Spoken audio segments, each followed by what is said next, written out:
verset du jour, Matthieu chapitre 6, le verset 6, je cite. « Mais toi, quand tu pries, entre dans ta chambre, ferme ta porte et prie ton Père qui est là dans le lieu secret, et ton Père qui voit dans le secret te le rendra. » Fin de citation. Glorifiez le Seigneur. Bien-aimés dans le Seigneur Jésus-Christ, nous nous accordons très souvent à dire tous que la prière est primordiale dans notre vie que nous sommes en tant qu'enfants de Dieu. L'autre dira même que la prière est la respiration de l'âme.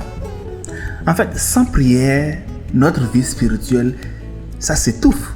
Pourtant, bien que nous reconnaissons l'importance de la prière, pourquoi est-il parfois si difficile pour nous de prier?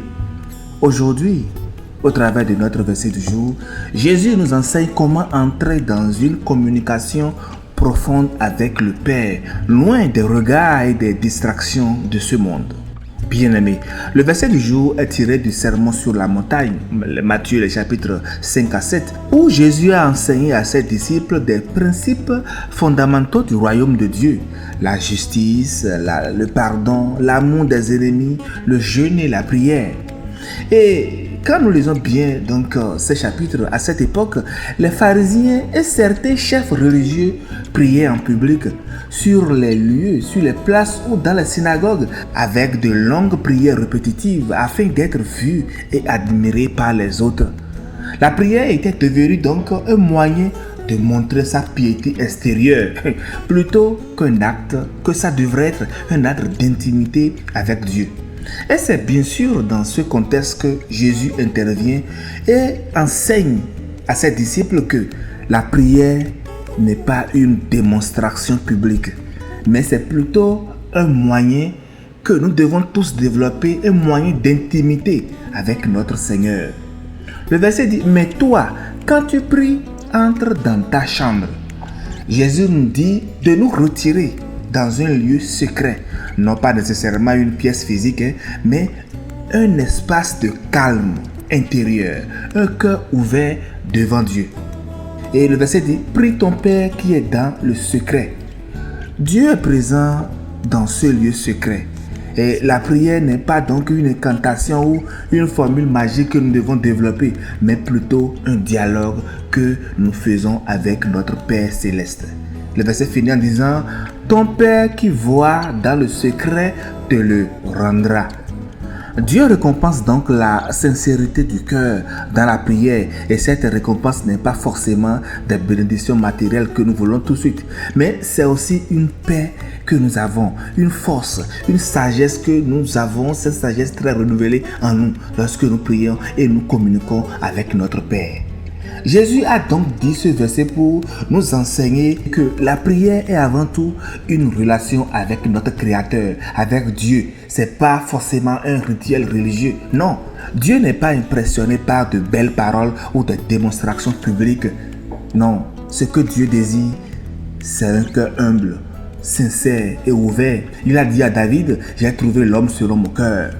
Les pharisiens d'alors pensaient que prier devant les autres leur donnait une sorte de crédit spirituel. Jésus nous dit ici exactement le contraire. Le véritable crédit spirituel se trouve dans le lieu secret, dans une relation personnelle avec notre Dieu, loin de tout regard humain. Bien-aimé, lors d'une prédication dans plusieurs églises, il y a un court sondage qui a été fait à main levée. Il a été demandé qui aime la présence de Dieu. Qui sont ceux-là qui ont apporté leur Bible et qui aiment la présence de Dieu? Hormis ceux qui dormaient, tous les autres levaient la main, qui allaient même ne pas lever la main dans ces circonstances. Mais l'autre question était, qui aime la prière? Déjà, on voit moins de mains se lever. Et qui aime la prière et qui peut le prouver? Beaucoup de mains donc se sont baissées aussitôt. Pourquoi donc aimons-nous tant la présence de Dieu et aimons-nous si peu la prière? Parce que nous avons dissocié prière et présence. Pourtant, Jésus nous dit dans notre verset que là où il y a la prière, il y a sa présence. Nous avons donc fait de la prière un moyen d'obtenir quelque chose au lieu de voir la prière comme une opportunité de rencontrer notre Dieu, notre Père, notre Créateur céleste avec qui nous devons développer une relation personnelle. Lorsque tu entres dans ta chambre et que tu fermes la porte, rappelle-toi que Dieu t'écoute, Dieu te comprend, Dieu est avec toi dans le secret. En définitive, prends un temps aujourd'hui à part, dans un lieu calme, ferme ta porte de toutes les distractions. Ne cherche pas forcément à impressionner Dieu par tes paroles. Viens simplement comme un enfant devant ton Père.